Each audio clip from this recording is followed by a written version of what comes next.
예수 그리스도의 교회는 복음이라는 가장 중요한 가치 위에 세워집니다.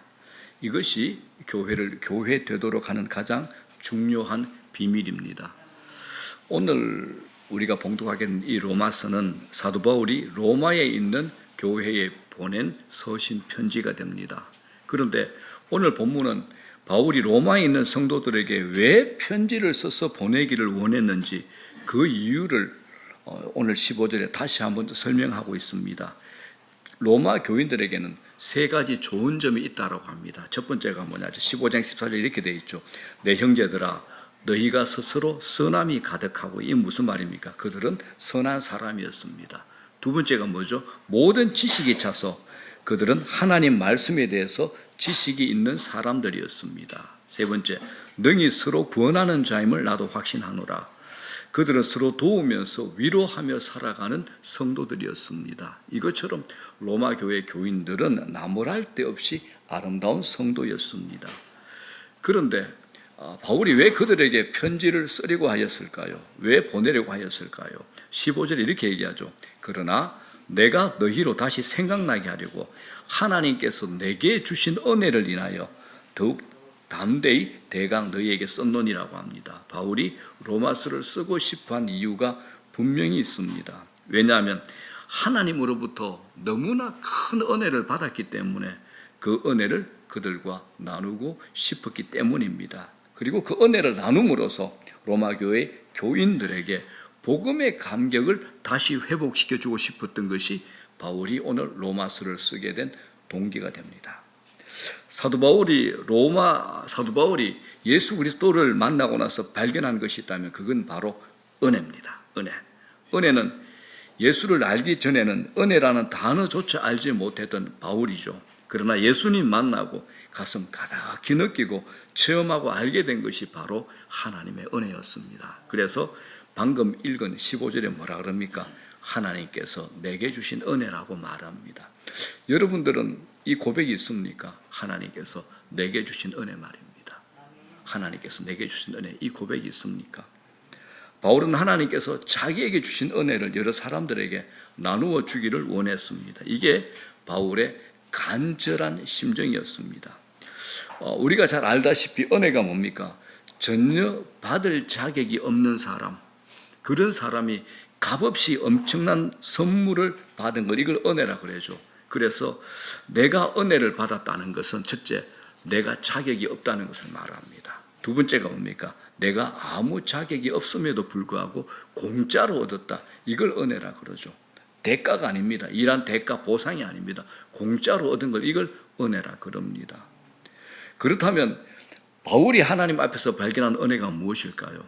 나 같은 죄인이 구원받았다라는 겁니다. 나 같은 죄인이, 한마디로 구원받은 은혜입니다. 그리고 또 하나 바울이 발견한 은혜가 있습니다. 그건 자기를 불러서 예수 그리스도의 복음을 이방 사람, 예수 믿지 않는 사람들에게 전하도록 사도라는 직분을 주신 겁니다. 그래서 16절에 이 은혜는 하고 설명을 합니다. 16절 다 같이 시작.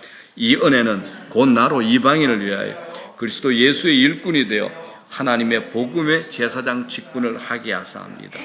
이 은혜는 구원받은 은혜도 되지만 동시에 복음을 전하도록 하나님 앞에 특별히 부름받은 은혜를 말합니다.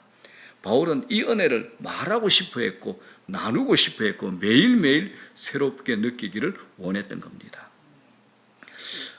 오늘 제가 세 번째 복음 설교를 합니다. 2024년 시작하면서 복음 전하는 이 말씀을 세 번째 나누고 있는데, 제가 특세 때 하나님 은혜나 기도에 대해서 반복해서 설교를 한 적이 있지만 주일 예배에 연거푸 같은 주제를 가지고 세 번 설교를 해본 것은 제 평생 처음입니다. 복음은 밤낮 씨를 뿌리는 것 같습니다. 우리가 밤낮 자고 깨고 하는 중에 하나님께서 열매를 맺게 하십니다. 우리는 뿌려야 합니다라고 제가 말씀을 첫 시간에 전했습니다. 제가 제자 훈련하다 보면 이런 얘기 듣습니다. 목사님, 제가 누구를 만났는데요, 그 사람이 지난주에 1,000만 원 주고 구술했대요. 그 사람 내가 어떻게 해야 되고, 이런 얘기 듣죠. 누구를 만났는데 대순 진리에 다닌대요. 어떤 사람은 귀신이 보이는데 누워 있으면 앞에 막 떠다닌대. 그런 얘기를 제가 참 자주 듣습니다. 여러분, 우리 주위에 심각한 사람 너무 많습니다. 굉장히 많습니다. 정말 많습니다. 그때마다 제가 하는 얘기가 있습니다. 복음 전하십시오. 복음 전하십시오. 하나님 외에는 방법 없습니다. 예수 그리스도 외에는 어떤 답도 없습니다. 얘기합니다. 실수해도 괜찮아요. 어설퍼도 괜찮으니까 복음 전하시라 그럽니다. 씨를 뿌리면 성령께서 하실 거니까요. 하나님의 은혜가 임하면 성령께서 그 사람 바꿔놓습니다. 하나님 만나면 됩니다. 내가 간곡하게 제자 훈련을 할 때마다 이야기를 합니다. 자, 여러분, 하나님의 섭리가 뭡니까? 그들이 하나님 앞에 나와서 예배자로 서는 거죠. 하나님께 영광 돌리고 그 영광을 자기도 경험토록 하도록 만드는 것. 이게 우리가 복음 전하는 건 아니겠습니까? 그래서 제가 지난주 말씀드린 말씀을 펴서 읽어보라 그럽니다. 자, 시편 67편 지난주의 말씀이죠. 다 같이 시작.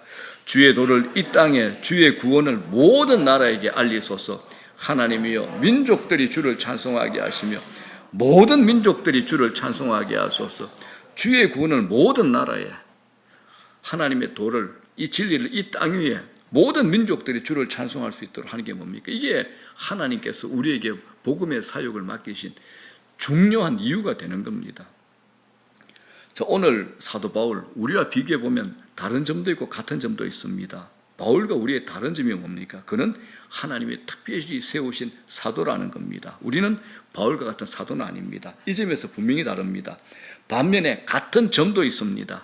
하나님께서 바울에게 복음을 맡겨 전하라고 하신 것처럼 우리 모두에게도 예수 그리스도의 복음을 맡겨서 전하라고 하셨다는 겁니다. 바울에게 복음 전할 사명이 있었던 것처럼 오늘 우리에게도 복음 전할 사명이 있는 겁니다. 이건 같은 거죠. 이런 의미에서 오늘 본문이 우리에게 가르치고자 하는 요점은 매우 크다는 겁니다. 사랑하는 여러분, 혹시 여러분들 중에 나는 복음을 전할 특별한 사명을 받지 않아서라고 생각하는 분은 없으십니까? 만약 그렇다면 그분은 이 하나님의 말씀을 잘 몰라서 그렇습니다. 그런 생각 뽑아서 버리셔야 됩니다. 하나님께서 내게도 복음을 전할 수 있는 특별한 사명을 주셨다라고 믿으셔야 됩니다. 우리 모두가 이 사실을 인정하고 명심하셔야 됩니다.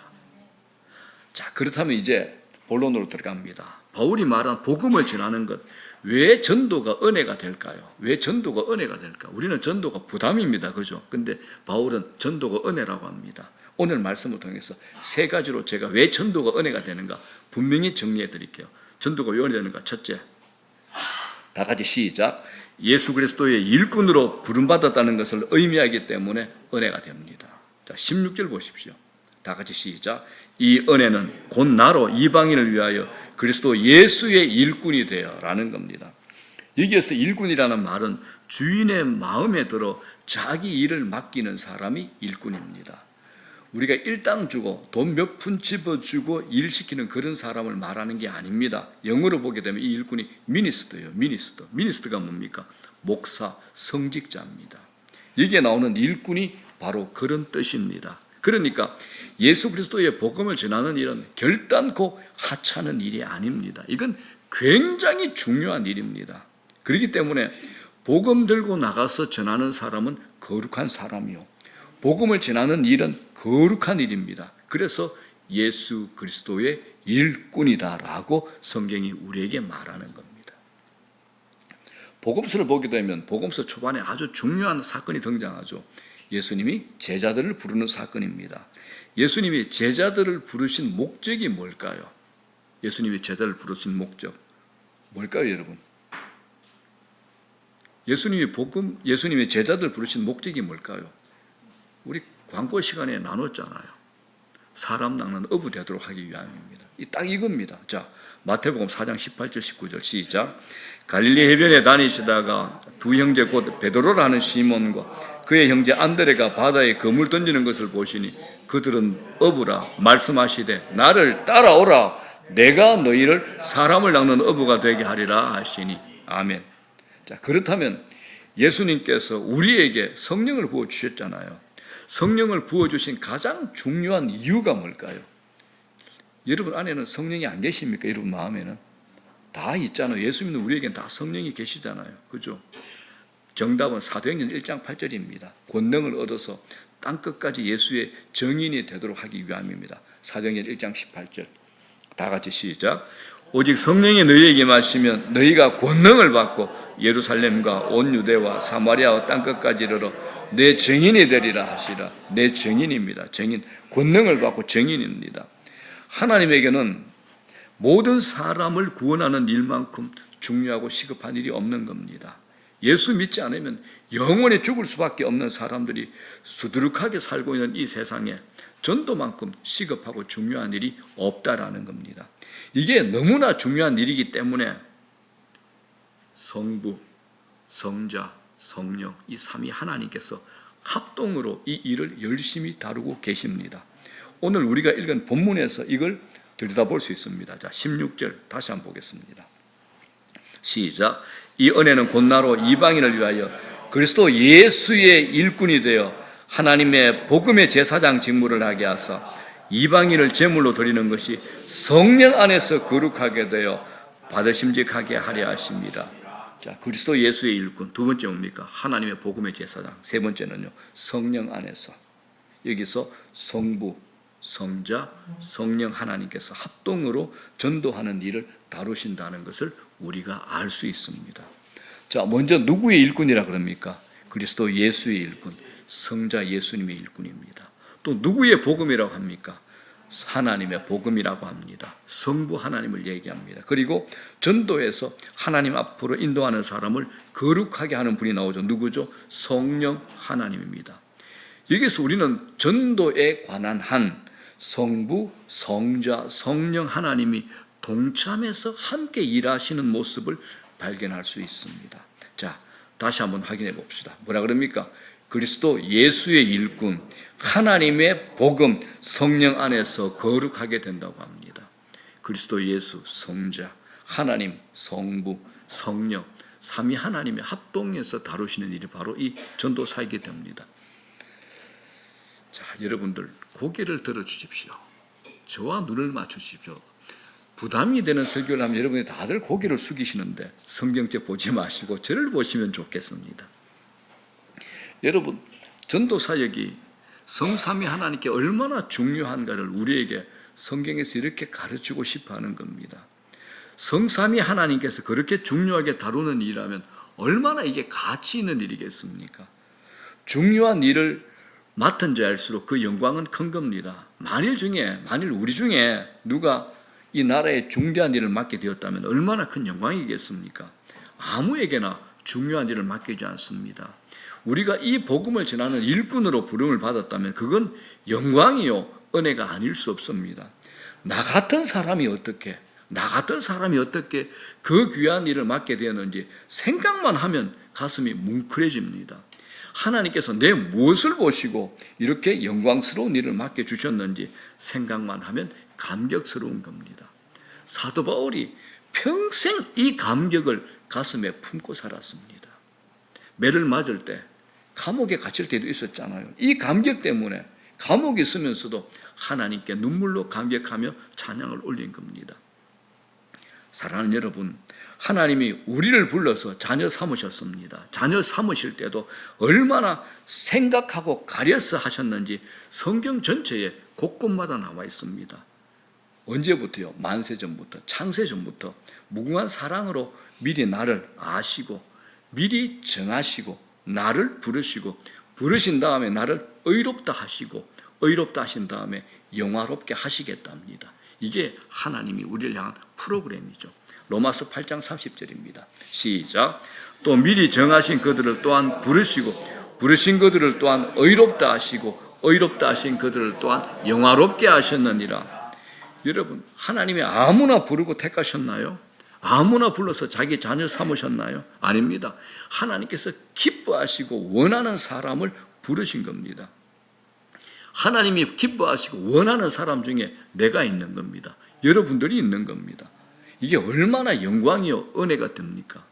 기억하십시오. 하나님께서 생명을 나누어주는 이 복음을 전하라고 맡길 때에는 아무나 불러서 전하라고 말씀하지 않으신다는 겁니다. 하나님께서 맡겨도 되겠다고 생각한 사람에게만 맡기신 겁니다. 그 사람이 누굽니까? 바로 우리입니다. 바로 나라는 얘기입니다. 여러분, 이 사실을 믿으시기 바랍니다. 내가 하나님 일을 맡아서 할 만한 무슨 자격이 있나요? 내가 그렇게 똑똑한가요? 날마다 쓰러지고 날마다 넘어지는데 말입니다.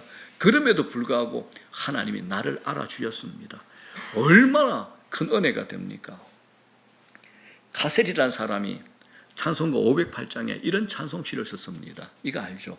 우리가 지금은 나그네 되어도 화려한 천국에 머지않아 가리니 이 세상 있을 때 주 예수 위하여 끝까지 힘써 일하세. 정말 중요한 말입니다. 주 내게 부탁하신 일 천사도 흠모하겠네. 이겁니다. 하나님이 우리에게 맡기신 복음 전하는 일은 하늘의 천사도 부러워하는 일이라는 겁니다.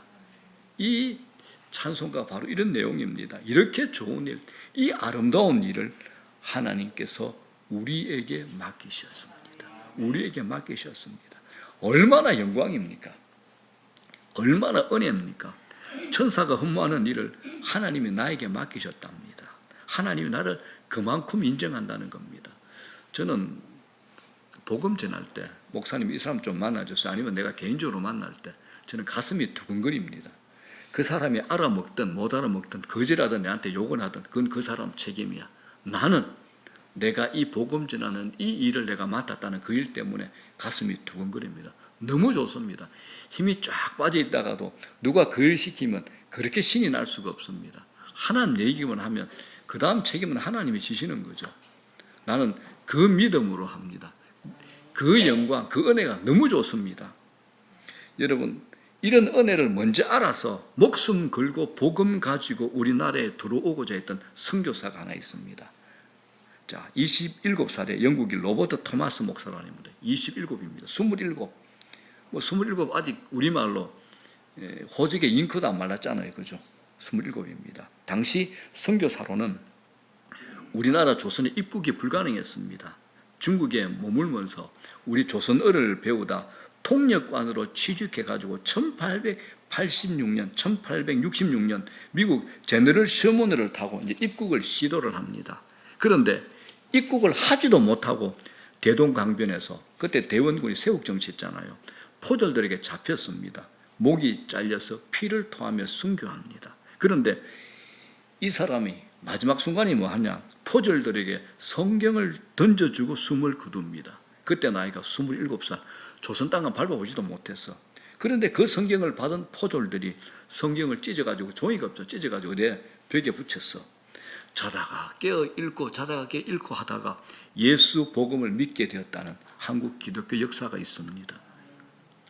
젊은 영국인 토마스 목사님의 이 황당하고 어처구니 없는 일이 오늘 우리 민족을 잊게 한 겁니다. 그가 전해준 한문 성경으로 많은 사람들이 예수를 믿게 된 겁니다. 그리고 몇 년 뒤에 미국의 존 헤런 선교사가 한국으로 들어옵니다. 이 친구는 아주 똑똑한 분이었습니다. 미국 테네시 의대 수석 졸업생으로 교수 자리까지 보장받은 엘리트야. 그 모든 것을 다 포기하고 조선의 선교사가 되었습니다. 약혼녀가 있었는데 반대하다가 이 약혼녀가 반대도 안 되니까 결국 같이 선교사로 옵니다. 그런데 안타깝게도 과로로 병에 걸려 5년 만에 죽음합니다. 그때 그를 위해서 고종이 땅을 준 게 바로 우리 옆에 있죠. 합정동 양화진 선교사 묘지가 된 겁니다. 그리고 나서 몇 년 뒤에 장로교 최초의 언더우드 선교사와 감리교 최초의 아펜젤러 선교사가 공식 선교사로 최초로 제물포 인천항으로 들어오게 된 겁니다. 자, 이 사람들이 세문안교회, 연세대 여러 학교와 여러 교회를 세우면서 우리나라 선교에 크게 공헌을 합니다. 이들에게 구원의 은혜의 감격이 있었기 때문에 목숨을 건 복음 전도 사역을 하게 된 겁니다. 자, 여러분들 구원 받으셨습니까? 구원 은혜의 감격이 있습니까? 그렇다면 하나님께서 우리에게 전도하라고 보낸 그 감격도 있어야 됩니다. 구원의 감격이 있으면 복음 전도 이 감격도 있어야 되는 겁니다. 이게 건강한 신앙의 상태라는 겁니다. 하나님의 자녀가 된 이 은혜의 감격이 있다면 복음 전하라고 나에게 일을 맡기신 데 대한 은혜의 감격도 있어야 된다라는 겁니다. 이게 얼마나 영광스러운 일인지 모릅니다. 이 영광을 누리자라는 겁니다. 자, 두 번째입니다. 첫 번째는 예수 그리스도의 일꾼으로 부름받았다는 것을 의미하기 때문에 이 전도는 은혜입니다. 두 번째는 뭡니까? 전도는 하나님께 제사를 드리는 일이기 때문에 은혜가 됩니다. 자, 16절. 자, 시작. 이 은혜는 곧 나로 이방인을 위하여 그리스도 예수의 일꾼이 되어 하나님의 복음의 제사장 직분을 하게 하사 이방인을 제물로 드리는 것이 성령 안에서 거룩하게 되어 받으실 만하게 하려 하심이라. 아멘. 여러분, 제사가 있잖아요. 제사라는 것은 어느 종교나 마찬가지로 신을 섬기며 그에게 제물을 바치는 것, 이걸 제사라 그러죠. 제사를 드리는 제단에 제물 바치는 일을 누가 하나요? 제사장들이 하죠. 그런데 로마서 쓸 바울은 복음 전하는 일을 제사로 본 거예요. 제사로. 그렇다면 바울이 왜 복음 전하는 것을 하나님께 제사 드리는 것으로 봤을까요? 여기에 중요한 의미가 담겨 있습니다. 성경에 보면 우리 인간은 원래 하나님과 원수지간이죠. 그런데 원수끼리는 뭐가 필요합니까? 화목이 필요합니다. 하나님은 원수된 우리와 화목하기를 원하셨습니다. 그러나 창조주와 피조물, 즉 영원히 거룩하신 분과 영원히 저주받은 죄인이 어떻게 화목할 수 있겠습니까? 사람끼리라면 문제가 안 됩니다. 서로 이야기하다 보면 얼마든지 풀릴 수 있죠. 그러나 하나님과 인간 사이에는 그게 통하지 않는 겁니다. 이 문제를 해결하기 위해서 하나님께서 우리에게 제사를 지내라고 합니다. 그런데 제사를 지내려면 그 제사를 주관하는 누가 필요한가요? 제사장이 필요합니다. 하나님과 사람 사이를 묶어주는 역할을 하는 게 제사장이죠. 이런 의미에서 복음을 전한다는 것은 하나님을 모르는 죄인을 하나님과 화목하도록 만드는 겁니다. 그러죠. 예수 믿으십시오. 예수 믿으십시오. 하나님이 당신의 죄를 용서해 주실 겁니다. 예수만 믿으십시오. 하나님 앞으로 나오십시오. 라고 그 사람을 하나님 앞으로 데리고 가는 게 전도죠. 하나님과 사람을 화목시키는 것, 이게 전도라는 겁니다. 그래서 어떤 사람이 예수를 믿었다고 칩시다. 그러면 그것은 하나님께 제일 좋은 제물로 제사를 드리는 것과 같습니다. 이게 예배라는 겁니다. 안 믿는 이웃을, 안 믿는 친구를, 안 믿는 분들을 열심히 전도해서 예수 믿겠다면 전도자는 그 이웃을 제물 삼아 하나님의 마음을 흡족게 하는 제사를 드린 것과 같습니다. 이런 의미에서 우리 모두는 뭘까요? 제사장입니다. 우린 다 제사장입니다. 전능하신 하나님, 거룩하신 하나님, 높고 영존하신 하나님을 받들어 섬기는 직분이 제사장이라는 겁니다. 그래서 하나님께서 이 제사장들을 영화롭고 아름답게 하신다고 하셨습니다. 자, 제가 성경으로 증명을 할게요. 하나님께서 하신 말씀입니다. 출애굽기 28장 시작. 너는 이스라엘 자손 중 네 형 아론과 그의 아들들 곧 아론과 아론의 아들들 나답과 아비후와 엘르아살과 이다마를 그와 함께 내게로 나오게 하여 나를 섬기는 제사장 직분을 행하게 하되 네 형 아론을 위하여 거룩한 옷을 지어 영화롭고 아름답게 할지니. 아멘. 이처럼 제사장은 아무나 할 수 없습니다. 하나님이 부르셔야 됩니다. 하나님이 인정하셔야만 할 수 있습니다. 구약에 보면 우시아라는 아주 걸출한 왕이 등장합니다. 그런데 이 사람이 나중에 정치를 잘하고 나라가 부강해지고 평안해지니까 교만해져서 성전에 들어가서 제사장만이 할 수 있는 일을 자기가 하겠다고 제단에 제물을 바쳤다가 문둥병에 걸려버렸습니다. 구약시대는 그런 사람을 하나님이 그만두시지 않으셨습니다. 왕이든지 부자든지 많이 배운 사람이든지 무식한 사람이든지 간에 자기 마음대로 제사장 자리를 넘보는 자리를 사람들을 하나님은 절대 가만두지 않으셨습니다. 그런데 사랑하는 여러분, 이렇게 함부로 될 수 없는 제사장 직분을 신약 시대 우리에게 맡기셨다는 겁니다. 목사만 아닙니다. 저와 여러분 모두 다요. 우리 모두 다 제사장입니다. 자, 성경에서 어떻게 얘기하면 신약 성경 베드로전서 2장 9절입니다. 시작. 그러나 너희는 택하신 족속이요 왕 같은 제사장입니다. 우린 제사장입니다. 왕 같은 제사장입니다. 우리 모두가 제사장입니다. 하나님의 제사장입니다. 왕의 종기를 부여받은 제사장이라는 겁니다. 자, 그렇다면 우리를 왕 같은 제사장으로 삼으신 목적이 뭘까요? 복음을 전하도록 하기 위함입니다. 하나님이 우리에게 너무나 고귀한 직분을 주셨기에 우리는 전도해야 됩니다. 하나님이 가장 원하시는 재물이 무엇인지를 아는 사람은 반드시 전도해야 됩니다. 세계 5지 선교사로 나가서 그곳에서 자기 뼈를 묻어야 되는 줄 알고 목숨 내놓고 선교하는 선교사들 한번 생각해 보십시오. 그분들은 하나님께서 기뻐하시는 일에 쓰임받는다는 것이 영광스럽다는 것을 알기 때문에 목숨을 바치고 선교사로 헌신하는 겁니다. 많은 분들이 하나님, 나는 하나님께 쓰임받기 원합니다라고 소원 기도를 드립니다. 그런데 딴 거 생각할 필요 없습니다. 복음 전하는 일, 이게 이미 크게 최고로 쓰임받고 있는 사역이라는 것을 믿으시기 바랍니다. 전도는 억지로 하는 건 아닙니다. 이런 열정이 어디서 나올까요? 하나님이 원하시는 제물을 드릴 수 있다는 제사장이 되었다라는 데서 나오는 겁니다. 우리 모두 제사장입니다. 우리 모두에게 이 열정이 있어야 됩니다.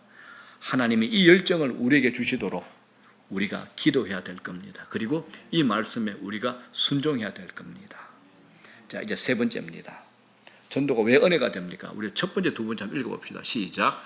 예수 그리스도의 일꾼으로 부름받았다는 것을 의미하기 때문에 은혜가 됩니다. 두 번째, 하나님께 제사를 드리는 이기 때문에 은혜가 됩니다. 세 번째 뭡니까? 복음을 전하는 자가 성령의 능력을 가장 많이 자랑할 수 있기 때문에 그렇습니다. 자, 여러분들이 물어보겠습니다. 여러분들 지난 한 주간에 성령 충만하셨습니까? 어떠셨습니까? 성령의 능력으로 사셨습니까? 가슴에 은혜가 넘쳤습니까? 어떠셨습니까? 아니면 사람들 때문에, 재정의 문제 때문에, 관계 때문에, 마음의 상처 때문에 짓눌리고 사셨습니까? 어떻게 사셨습니까? 왜 전도가 은혜될까요? 세 번째입니다. 복음 전하는 자가 성령의 능력을 가장 많이 자랑할 수 있기 때문에 그렇습니다. 성경이 말씀하는 겁니다. 자, 18절, 19절 볼게요. 시작. 그리스도께서 이방인들을 순종하게 하기 위하여 나를 통하여 역사하신 것 외에는 내가 감히 말하지 아니하노라.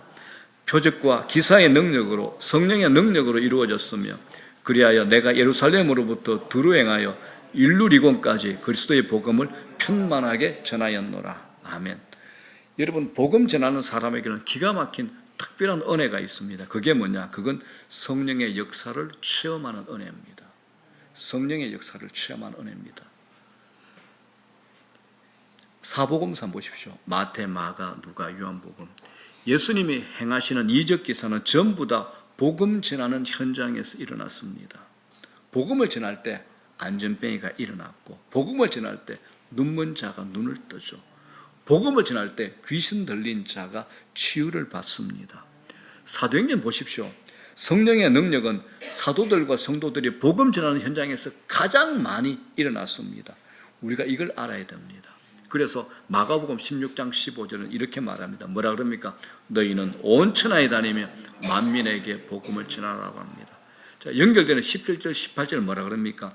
믿는 자들에게, 복음 전하는 자들에게 이런 표적이 따르려니 곧 그들이 내 이름으로 귀신을 쫓아내며 새 방언을 말하며 뱀을 집어올리며 무슨 독을 마실지라도 해를 받지 아니하며 병든 사람에게 손을 얹은즉 나으리라 하시더라. 아멘. 여기서 믿는 자가 누굽니까? 복음 전하는 사람을 말합니다. 복음 전하는 자리에 성령의 능력이 나타납니다.